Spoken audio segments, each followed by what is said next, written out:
আল্লাহ তাআলার নৈকট্যশীল বান্দা হলো তারা, খাঁটি ঈমানদার যারা। আল্লাহর নৈকট্যশীল বান্দায় পরিণত হতে হলে, আল্লাহর প্রিয় বান্দা হতে হলে আপনাকে ঈমানদার হতে হবে। এজন্য রব্বুল আলামিন কোরআনুল কারীমে 34 নম্বর সূরা সূরা সাবা-এর 37 নম্বর আয়াতে বললেন, ওয়ামা আমওয়ালুকুম ওয়ালা আওলাদুকুম বিল্লাতি তুকাররিবুকুম ইনদানা যুলফা ইল্লা মান আমানা ওয়া আমিলা সালিহান। আল্লাহ তাআলা বলছেন, তোমাদের ধন সম্পদ, সন্তান সন্ততি, এগুলোর মাধ্যমে তোমরা আমার নিকটবর্তী হতে পারবে না, বরং আমার নিকটবর্তী হবে তারা ঈমান এনে নেক আমল করে যারা আমার নিকটবর্তী হলো তারা। তাহলে আল্লাহর নিকটবর্তী হওয়ার জন্য এক নম্বরে যে জিনিসটা লাগবে, জোরে বলেন সেটার নাম কি? আরো জোরে বলেন। এখন আপনারা হয়তো বলবেন, হুজুর এই এক নাম্বার পয়েন্ট আমাদের সাথে কমন করে গিয়েছে, আমরা তো সবাই ঈমানদার। ঈমান শুধুমাত্র মুখ দিয়ে ঘোষণা দেওয়ার নাম নয়, বরং তিনটা জিনিসের নাম হলো ঈমান। জোরে বলেন তো, কয়টা জিনিসের নাম ঈমান? আরো জোরে বলেন।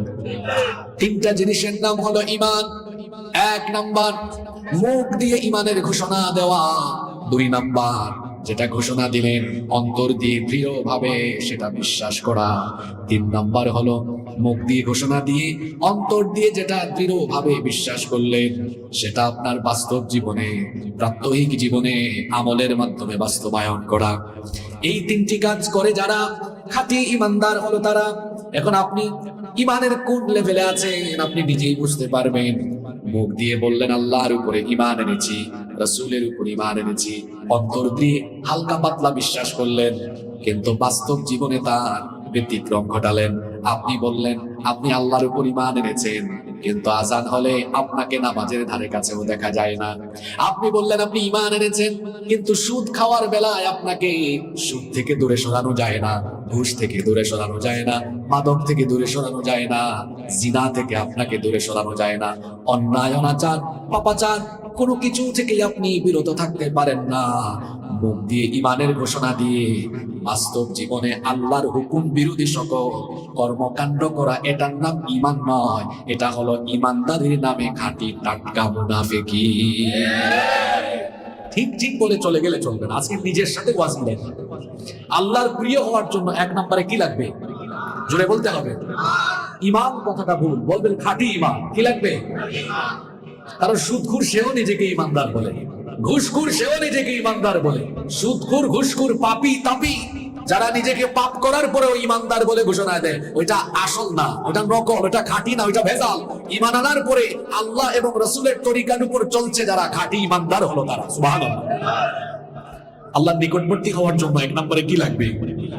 ঈমান। দুই নম্বর, আল্লাহ তাআলার নিকটবর্তী হতে হলে আল্লাহকে সাজদা দেওয়া লাগবে।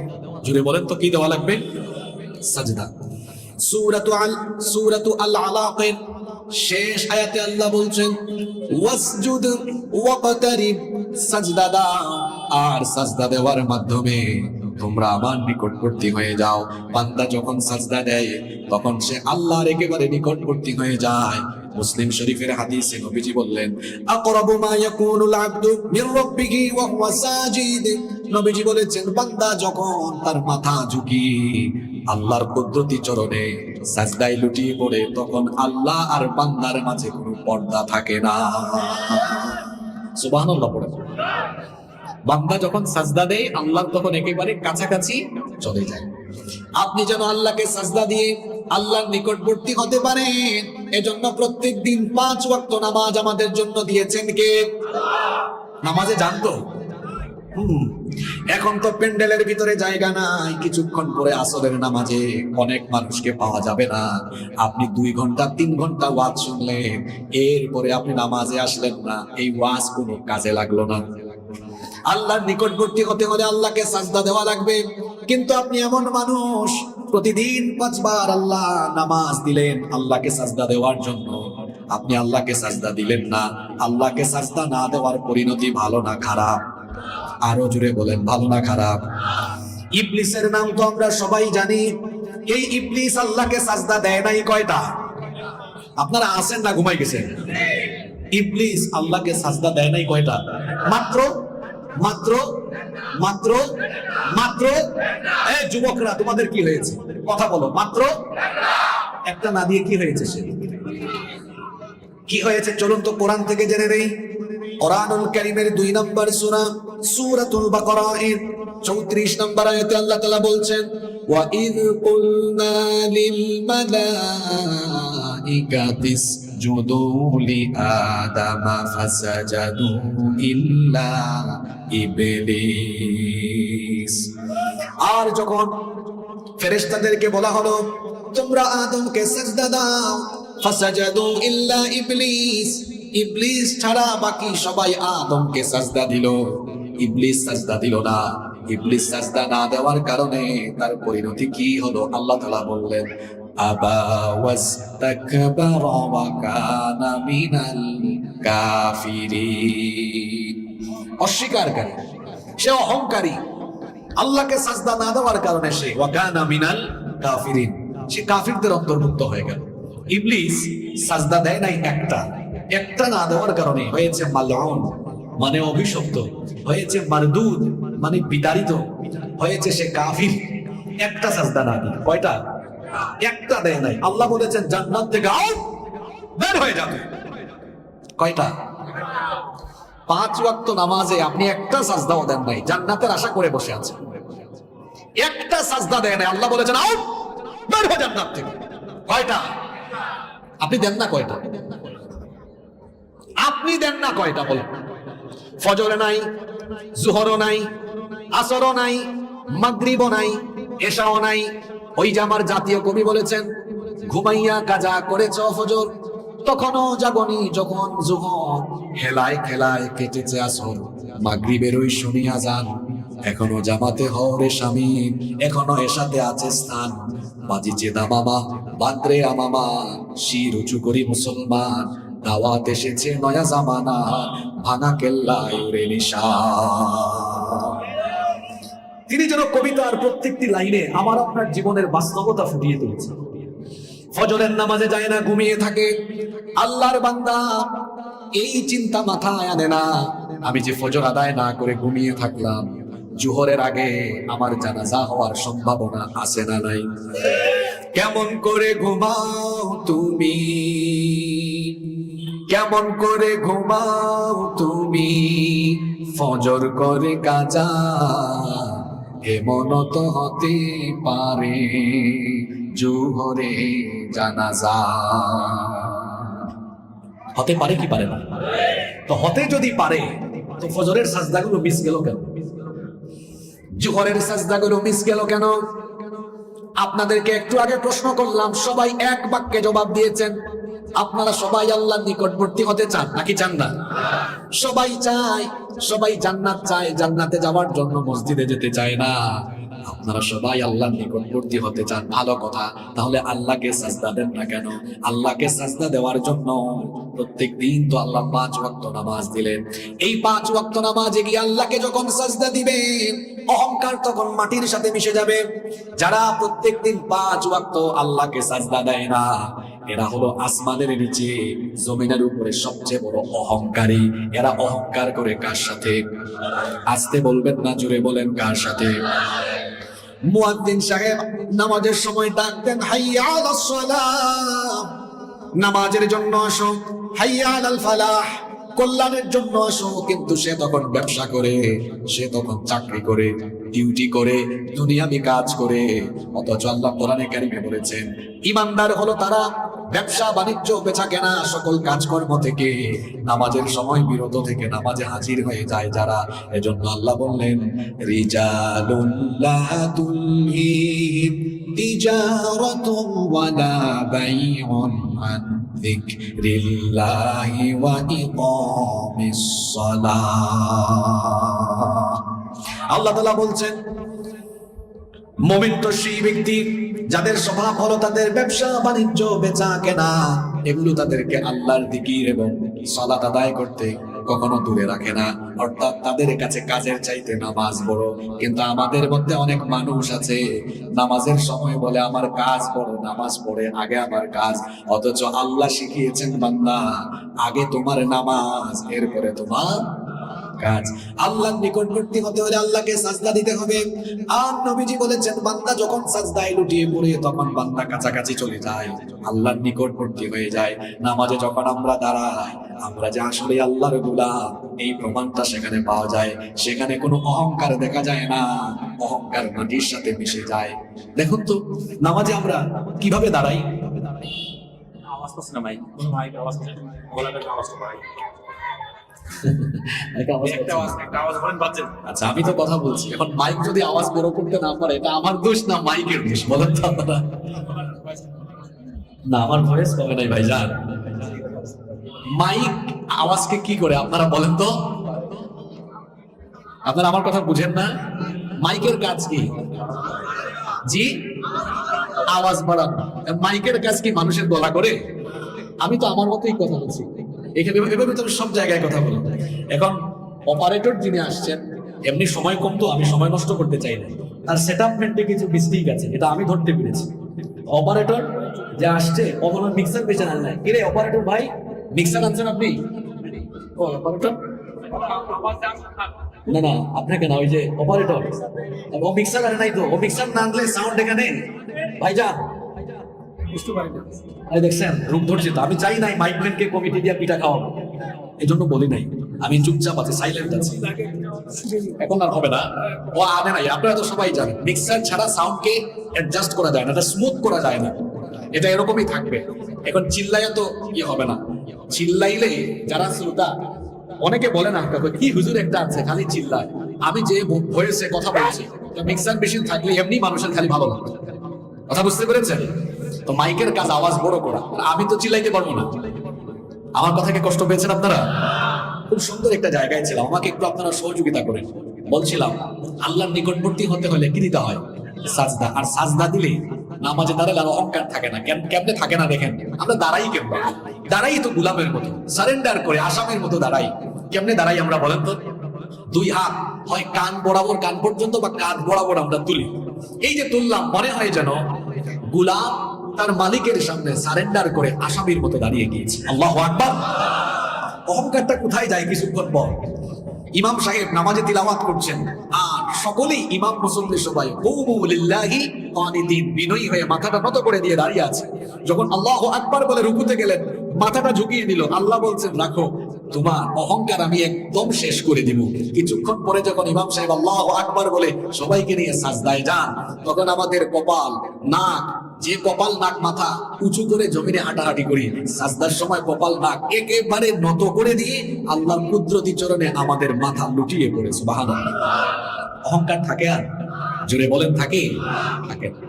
এজন্য নবীজি বলেছেন বান্দা যখন নামাজে সাজদায় লুটিয়ে পড়ে তখন সে আল্লাহর একেবারে কাছাকাছি চলে যায়।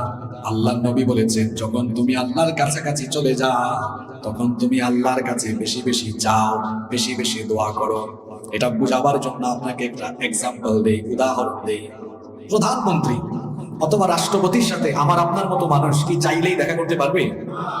মনে করেন স্বরাষ্ট্রমন্ত্রী, তিনি এই বেনাপুলের এই শাদীপুরে হঠাৎ করে আসলেন, তো আপনারা যদি ওনার কাছাকাছি যাওয়ার সুযোগ পান তখন কি আপনাদের দাবি দাওয়াগুলো সাথে সাথে তুলে ধরবেন না? ধরবেন। যখন মানুষ কোনো বিশিষ্ট জনের কাছে যায় তার দাবি দাওয়া তখন তুলে ধরে। এখন আল্লাহর চাইতে তো বড় কেউ নাই। আমি যখন সাজদায় আল্লাহর কাছাকাছি চলে যাচ্ছি এই সময়টাই তো আমার চাওয়ার সময়, ঠিক কি না? এজন্য নবীজি বলেছেন ফাকফিরু ফীহি দুআ, সাজদার সময় যেহেতু তুমি আল্লাহর কাছাকাছি চলে যাও তখন তুমি আল্লাহর কাছে বেশি বেশি দোয়া করো। কারণ সাজদার সময় বান্দার দোয়া যিনি কবুল করেন, জোরে বলেন তিনি কে? আল্লাহর নবী যখন সাজদায় যেতেন তখন তিনি দোয়া পড়তেন আল্লাহুম্মা গফিরলি যানবি কুল্লাহ দিক্কাহু ওয়া জিল্লাহু ওয়া আউওয়ালাহু ওয়া আখিরাহু ওয়া আলানিয়াতাহু ওয়া সিররাহু। আমরা সাজদায় গেলে তাড়াহুড়া করি, আমরা সাজদায় যাওয়ার পরে কত তাড়াতাড়ি সাজদা দিব সেই চেষ্টা করি। আর আল্লাহর নবী সাজদার মধ্যে দোয়া করতেন আমরা শুধু করি সুবহানা রাব্বিয়াল আলা, এতটুকু শুদ্ধ করে বলি না? বুঝেন নাই? কিছু কিছু মানুষ রুকু সাজদা এত তাড়াতাড়ি দেয়, এত দ্রুত দেয়, দেখলে মনে হয় যেন এত নামাজ না, মনে হয় যেন দেশি মুরগি চালের দানা যেভাবে ঠুকর ঠুকর দিয়ে খায়, ঠিক ওই স্টাইলেই রুকু সাজদা দ্রুত গতিতে হচ্ছে। এরকম আছে না? আল্লাহ নবী বলেছেন, আসওয়াউস সারিকা আল্লাযী ইয়াসরিকু মিন সালাতিহি, সবনিষ্ঠ চোর হলো যে নামাজের মধ্যে চুরি করে। সবচেয়ে নিকৃষ্ট চোর হলো নামাজ চোর। সাহাবীরা তখন বললেন, ওয়া কাইফা ইয়াসরিক সালাতাহু ইয়া রাসূলুল্লাহ, সবাই পড়েন সাল্লাল্লাহু আলাইহি ওয়াসাল্লাম, নামাজ আবার চুরি করে কেমনে? নামাজ চোর কারা? আল্লাহ নবী বললেন, নামাজ চোর হলো তারা নামাজের রুকু এবং সাজদার মধ্যে তাড়াহুড়া করে যারা। রুকু সাজদায় তাড়াহুড়া করে যারা, কি চোর তারা? জোরে বলেন। আমরা কি তাড়াহুড়া করব? তাড়াহুড়া করবেন না, ধীরে স্থির ভাবে সাজদা দেন। এটা তো আনন্দের ব্যাপার, মজা লাগার ব্যাপার। আমি সাজদায় গেলাম, আমার আল্লাহর কাছে চলে গেলাম, এটা তো বান্দা হিসেবে আমার কাছে বড় ভালো লাগার ব্যাপার, কারণ আমি আমার আল্লাহর কাছাকাছি চলে গেলাম। সুবহানাল্লাহ। আপনি যেন আল্লাহর কাছাকাছি যেতে পারেন, আল্লাহর প্রিয় বান্দা হতে পারেন, সেজন্য 5 ওয়াক্ত নামাজে সাজদার ব্যবস্থা যিনি করেছেন তিনি কে? আল্লাহর নিকটবর্তী হতে হলে 2 নম্বরে কি বলেছি? আল্লাহকে কি দেওয়া লাগবে? সাজদা দেওয়ার জায়গা কোথায়? জোরে বলেন। নামাজ। সাজদার জায়গা কোথায়? নামাজ। এই নামাজের খবর নাই। ইবলিস একটা সাজদা দেয় না, কাফির হয়েছে। একটা না দিয়ে আপনি কয়টা দেন না? আল্লাহর নবী বলেছেন, মান তারাকাস সালাতা মুতাআম্মিদান ফাকাদ কাফারা জিহারান, যে ব্যক্তি ইচ্ছে করে নামাজ ছেড়ে দিল সে সরাসরি আল্লাহর সাথে কুফরি করলো।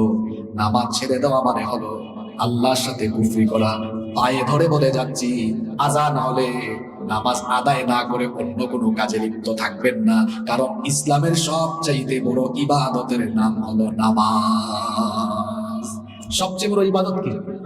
জোরে বলেন, আরো জোরে বলেন।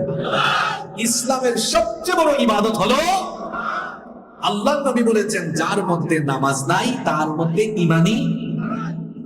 আমাদের দেশে অনেক মানুষ আছে বলে, হুজুর নামাজটা ঠিক মতো পড়তে পারি না, কিন্তু আমার ইমান ঠিক আছে। আপনার ইমান থাকলেই তো ইমান ঠিক থাকবে, ইমানই তো নাই, তো ঠিক আর কেমনে থাকবে? এটা আমার কথায় কি আপনারা বেজার হয়ে গেলেন? কি লাগবে 2 নম্বরে? নামাজ। কি লাগবে? খুব সুন্দর একটা টপিকে আমরা কথা বলা শুরু করেছি, আপনাদের মনোযোগ আছে তো? 3 নম্বর, আল্লাহর নিকটবর্তী হতে চান, ফরজ ইবাদতের পাশাপাশি নফলের প্রতিও আপনি যত্নবান হবেন, তখন আল্লাহর একেবারে প্রিয় বান্দা হয়ে যাবেন আপনি। সুবহানাল্লাহ বলেন। এটার একটা উদাহরণ দেই আপনাদেরকে। মনে করেন বেনাপোলে আপনি কোনো কোম্পানিতে জব করেন, চাকরি করেন। এখন আপনি চাকরির যে ডিউটি আছে সেটা ঠিক মতো পালন করেন। ডিউটি করার পাশাপাশি মাঝে মাঝে আপনি কোম্পানির জন্য আলাদা চিন্তা ভাবনা করেন, একটু আলাদা শ্রম দেন। কোম্পানির চেয়ারম্যান বা এমডি যিনি, তিনি কি আপনার প্রতি তখন বিশেষ একটা নজর দিবেন না? আপনার প্রতি তার মহব্বত বাড়বে, যে আমার এই স্টাফের এই লোকটা তো দেখি তার ডিউটির পাশাপাশি আমার কোম্পানির ব্যাপারে আন্তরিক, আমার প্রতিষ্ঠানের ব্যাপারে সে আন্তরিক, তখন আপনার প্রতি তার আন্তরিকতা বাড়বে, মায়া মহব্বত বাড়বে। আপনি যখন 5 ওয়াক্ত নামাজের পাশাপাশি নফল কাজও বৃদ্ধি করে দিবেন, তখন আপনি অন্যান্য সাধারণ মুসলমানদের মতো আল্লাহর কাছে ওই মর্যাদায় থাকবেন না, তখন আপনাকে আল্লাহ দয়া করে, মহব্বত করে, আল্লাহ আপনাকে ভালোবেসে তার রহমতের কুলে তুলে নেবেন। সুবহানাল্লাহ। হাদিসে কুদসিতে এসেছে, আল্লাহ তাআলা বলেছেন, মা ইয়াতাকাররাবু ইলাইয়া আবদি বিশাইইন আহাব্বা ইলাইয়া মিম্মা আফতারাতু আলাইহি। আল্লাহ তাআলা বলেছেন, বান্দা যে সকল ইবাদতের মাধ্যমে আমার নিকটবর্তী হয় তার মধ্যে সবচাইতে উত্তম ইবাদত হলো ফরজ ইবাদত। আর ওয়া মা ইয়াজালু আবদি ইয়াতাকাররাবু ইলাইয়া বিন নওয়াফিল হাত্তা আহিব্বাহু, এই ফরজ ইবাদত আদায় করার পরে বান্দা যখন নফলের প্রতিও যত্নবান হয়, তখন আমার বান্দাকে আমি ভালোবাসি। সুবহানাল্লাহ পড়তে ইচ্ছে করে না আপনাদের? ফরজ ডিউটির পরে নফল যখন আদায় করছেন, আপনাকে ভালোবাসছেন কে? বাবা মা যখন সন্তানকে ভালোবাসে, বাবা মা সন্তানকে ভালোবাসে, সব উজাড় করে দেয়। সন্তানকে মা বাবার চাইতে থেকে আর কেউ বেশি ভালোবাসে? উদাহরণটা বোঝার চেষ্টা করেন। মনে করেন এখানে একটা পুকুর আছে, ছোট্ট বাচ্চা পুকুরের দিকে যদি চলে যায় তাহলে বাচ্চাটা ওদিকে পড়ে তার অ্যাক্সিডেন্ট হতে পারে। এজন্য মা বাবা এটা দেখলে বাচ্চাকে যেতে দিবে না ফিরায় আনবে? জোরে বলেন। তাহলে বোঝা গেল মানুষ, মা বাপ তো মানুষ, মা বাপ তার সন্তানকে ভালোবাসার কারণে বিপদে গেলে ফিরায় আনে। আল্লাহ যদি আপনাকে ভালোবাসেন তাহলে কি হবে? আল্লাহ নিজেই বলছেন, ফাইদা আহবাবতুহু কুনতু সামাউল্লাযী ইয়াসমাউ বিহি, আমি যখন আমার বান্দাকে ভালোবাসবো তার কান তখন আমার কান হয়ে যাবে। শুধু তাই নয়, ওয়া বাসারাহুল্লাযী ইউবসিরু বিহি, বান্দার চোখ তখন আমার চোখ হয়ে যাবে। ওয়া ইয়াদাহুল্লাতী ইয়াবতিশু বিহা, বান্দার হাত তখন আমার হাত হয়ে যাবে। শুধু তাই নয়, ওয়া রিজলাহুল্লাতী ইয়ামশি বিহা, তার পা তখন আমার পায়ে পরিণত হয়ে যাবে। এখন আপনারা বলবেন, হুজুর হাদিসের ব্যাখ্যা তো বুঝলাম না। আল্লাহর চোখ, আল্লাহর কান, আল্লাহর হাত, আল্লাহর পা হয়ে যাবে, বুঝলাম না। এর অর্থ হলো এই যে চক্ষু, কান, হাত, পা, এগুলো তখন আর বান্দার ইচ্ছায় পরিচালিত হবে না। যেভাবে সন্তান কুকুরের দিকে চলে গেলে মা বাপ ফিরায় আনে, আল্লাহ যখন আপনাকে ভালোবাসবেন, চক্ষু দিয়ে বাজে জিনিস দেখার আগে, কান দিয়ে বাজে জিনিস শুনবার আগে, হাত দিয়ে বাজে জিনিস ধরবার আগে, পা দিয়ে বাজে জিনিসের দিকে যাওয়ার আগে আল্লাহ ভালোবেসে আপনাকে ফিরায় আনবে। আল্লাহর প্রিয় হয়ে যাবে যদি ফরজের পরে নফল ডিউটি বাড়াতে পারে।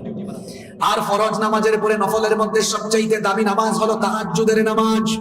আল্লাহ নবী বলেছেন, আফদালুস সালাতি বাদাল ফরিদাতি সালাতুল লাইল, ফরজ নামাজের পরে আল্লাহর কাছে পছন্দের নামাজ হলো রাতের নামাজ, তাহাজ্জুদের নামাজ। এই তাহাজ্জুদের নামাজ হলো এমন নামাজ যেটা হলো পূর্ববর্তী সকল নেককার বান্দাদের আমল। এজন্য আল্লাহ নবী বলেছেন, আলাইকুম বিকিয়ামিল লাইল, তোমরা রাতের নামাজকে, তাহাজ্জুদের নামাজকে তোমাদের আমল বানিয়ে নাও। ফা ইন্নাহু দাবুস সালিহিনা ক্বাবলাকুম, কারণ এটা তোমাদের। আজান হচ্ছে, আমরা তাহলে আজানের পরে আবার শুরু করবো ইনশাআল্লাহ। আলোচনা তো চলমান থাকবে, তাই না? আচ্ছা, নামাজ যদি 15 মিনিট 20 মিনিট লেট করে হয়, আপনাদের আপত্তি আছে? কষ্ট পাবেন? তাহলে বসেন, কেউ উঠাউঠি করবেন না, আজানটা শেষ হোক। 3 নম্বরে কি বলেছিলাম মনে আছে আপনাদের? নফলের মধ্যে সবচেয়ে দামি ইবাদত কি? যদি বলেন, আল্লাহর নবী বলেছেন, আলাইকুম বিকিয়ামিল লাইল, রাতের নামাজ, তাহাজ্জুদের নামাজকে তোমরা তোমাদের আমল বানিয়ে নাও। ফাইন্নাহু দাবুস সালিহিনা ক্বাবলাকুম, কারণ এটা তোমাদের পূর্ববর্তী সকল নেককার ব্যক্তিদের আমল ছিল। ওয়া হিয়া কুরবাতুন ইলা রাব্বিকুম, যদি এই নামাজকে তোমাদের আমলে পরিণত করতে পারো, তোমাদের রবের তোমরা নিকটবর্তী হয়ে যেতে পারবে। এই নামাজ আপনাকে আল্লাহ রবের নিকটবর্তী করে দিবে। আলোচনার জন্য সুন্দর একটি পরিবেশ আপনারা নিশ্চিত করবেন। ডানে বামে পিছনে যাতে কোনো সাউন্ড না হয়, স্বেচ্ছাসেবকরাও একটু ডান বাম খেয়াল করবেন। আর আপনারা যারা আয়োজন করেন, আপনারাও নীরবে বসবেন, যারা আসেন তারাও নীরবে শুনবেন। তাহলে আলোচনা থেকে অনেক ফায়দা পাওয়া যাবে। নইলে একটা আয়োজন হবে লক্ষ লক্ষ টাকা খরচ করে, কিন্তু এখান থেকে কোনো অ্যাচিভমেন্ট, কোনো অর্জন আসবে না। তো কোনো অর্জন যদি না থাকে, তাহলে তো এই মাহফিল আয়োজন করে আমাদের কোনো ফায়দা হবে না। আমার কথা কষ্ট পেয়েছেন? 4 নাম্বার, আল্লাহর নিকটবর্তী হতে হলে আল্লাহর জিকির নিজের মধ্যে ইনস্টল করতে হবে। আল্লাহর জিকির, জিকির মানে আমাদের দেশের মানুষ মনে করে বসেন, দাঁড়ান, লাফান, এগুলো মনে করে জিকির। জিকির তো আরবি শব্দ, এর মানে হচ্ছে আল্লাহর স্মরণ। আল্লাহর স্মরণ এটা এমন একটা জিনিস, আল্লাহর স্মরণ যদি কারো মধ্যে থাকে, ওই ব্যক্তি গুনাহ থেকে নিজেকে সেফ রাখতে পারবে। সুবহানাল্লাহ। কিভাবে সেফ রাখতে পারে?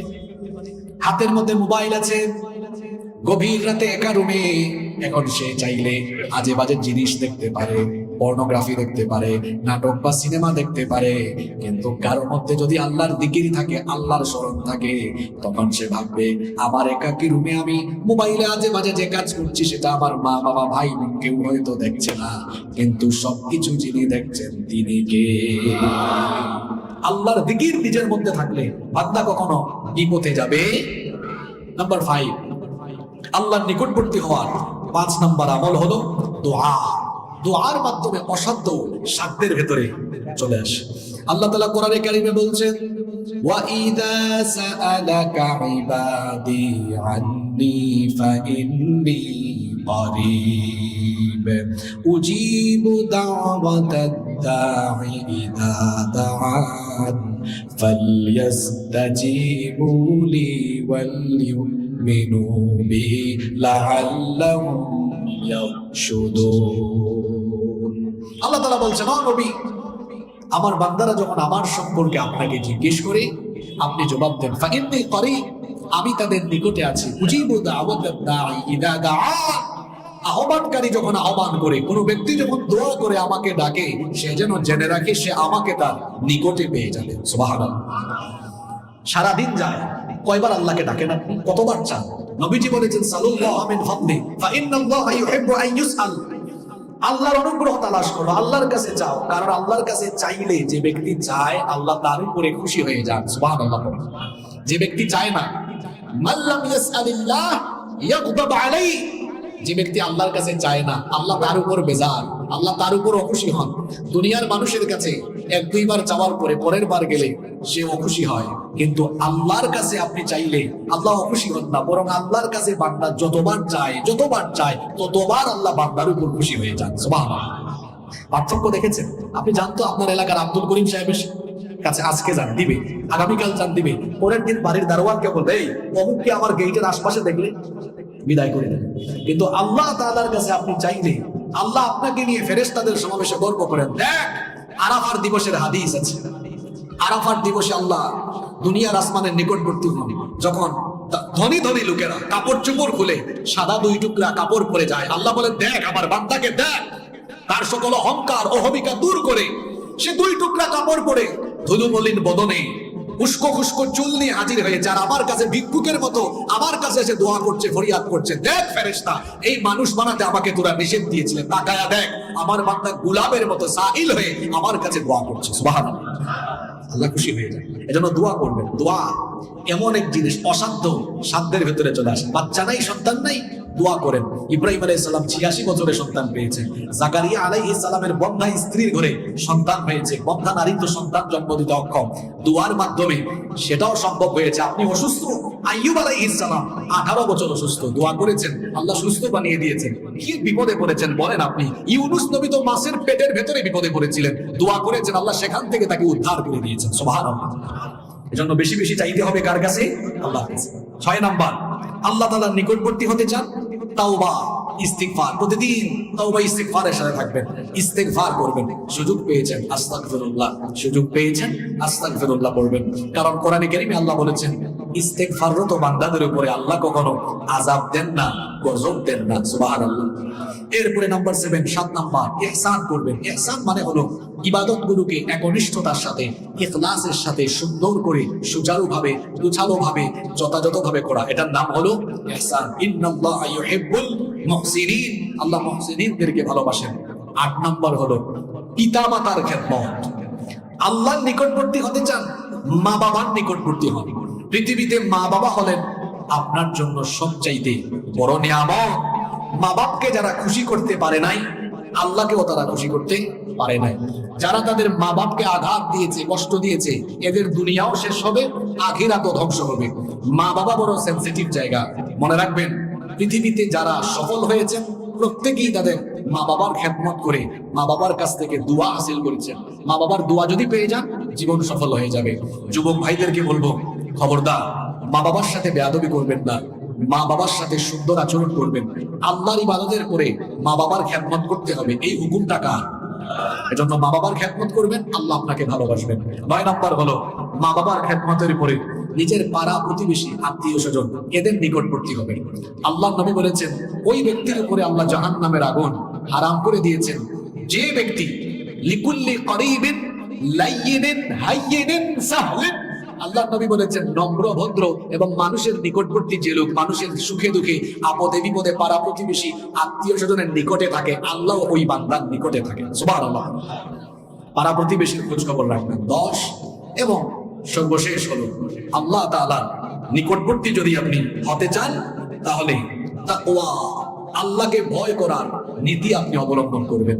ইন্নাল্লাহা ইউহিব্বুল মুত্তাকিন, আল্লাহ তাআলা মুত্তাকিদেরকে ভালোবাসেন। আল্লাহর ভয় এটা এমন এক জিনিস যা বান্দাকে সকল প্রকার গুনাহ থেকে হেফাজত রাখে।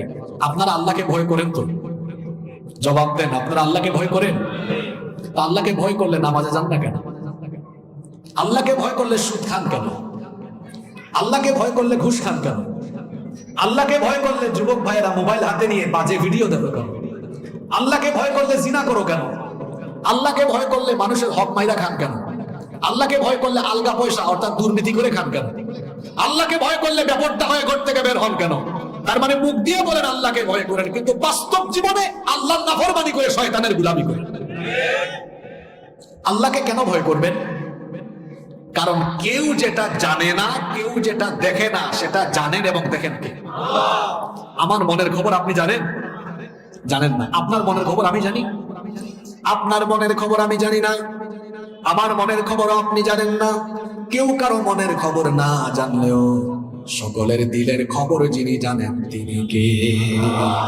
কেউ যেটা দেখে না আল্লাহ সেটা দেখেন, কেউ যেটা শুনে না আল্লাহ সেটা শুনেন, কেউ যেটা জানে না আল্লাহ সেটা জানেন। এজন্য সর্বাবস্থায় দিবানিশি 24 ঘন্টা যার ভয় অন্তরে থাকা লাগবে, জোরে বলেন তিনি কি? সংক্ষিপ্ত সময়ে আল্লাহর নৈকট্যশীল বান্দা হওয়া, নিকটবর্তী হওয়া কয়টা আমল বলেছি? এই 10টা আমল করতে পারলেই আপনাকে আল্লাহর প্রিয় বান্দা হিসাবে আল্লাহ কবুল করে নেবেন। কয়টা আমল বলেছি? এই 10টা পয়েন্ট কার মনে আছে? মাশাআল্লাহ, মাশাআল্লাহ। দেখি সাদা পাঞ্জাবি ভাই, তুমি বলো তো একটু। মাশাআল্লাহ, মাশাআল্লাহ, মাশাআল্লাহ। আল্লাহর জিকির, ইস্তিগফার, তারপরে এই ভাই ভালো করে শুনছে, ইহসান, মা বাবার খেদমত, পাড়া প্রতিবেশীর খোঁজ খবর রাখা, তারপরে তাকওয়া, মাশাআল্লাহ, দোয়া দোয়া দোয়া বাকি আছে, মাশাআল্লাহ বলেন। এই যে কয়েকজন ভাই, এরা বেশি মনোযোগী ছিল, এটা তার প্রমাণ। এদেরকে কেন জিজ্ঞেস করেছি জানেন? সেটাও বলে দিয়ে যায় শেষ মুহূর্তে। আমরা যখন ছাত্র ছিলাম, মাদ্রাসায় পড়তাম, ইউনিভার্সিটিতে পড়তাম, কিছু কিছু স্যার ছিলেন খুব সাংঘাতিক। জিজ্ঞেস করতেন, এই তোমরা বুঝছো? জি বুঝছি। কিছু কিছু স্যার বলতেন, কি বুঝছো বলো। কি বুঝছো বলো। তো ওই স্যারদেরকে সবাই ভয় পাইতো, যে বুঝছি বললেই তো অসুবিধা, জিজ্ঞেস করবে স্যার বা হুজুর কি বুঝছো বলো। এজন্য কিছু কিছু ছাত্র ছিল খুব কৌশলী। ক্লাসের যে পিরিয়ড থাকে 45 মিনিট, 44 মিনিট পর্যন্ত বলে বুঝি নাই, 45 মিনিটে গিয়ে বলে বুঝছি। তো এখানে মাহফিলে কেন জিজ্ঞেস করি? এটা আজকে না, আমি প্রায় জায়গায় এটা জিজ্ঞেস করি এই কারণে, এতে করে যারা মানুষ আসেন বুঝা যায় যে কারা বসে বসে বাদাম খায়, কারা ডানে বামে তাকায়, আর কারা কারা রিয়েল শ্রোতা। এই যে আমার ভাই বলতে পারলো 10টা পয়েন্ট, তার মানে সে আজকের আলোচনা এসে তার লাভ হয়েছে, লস হয় নাই।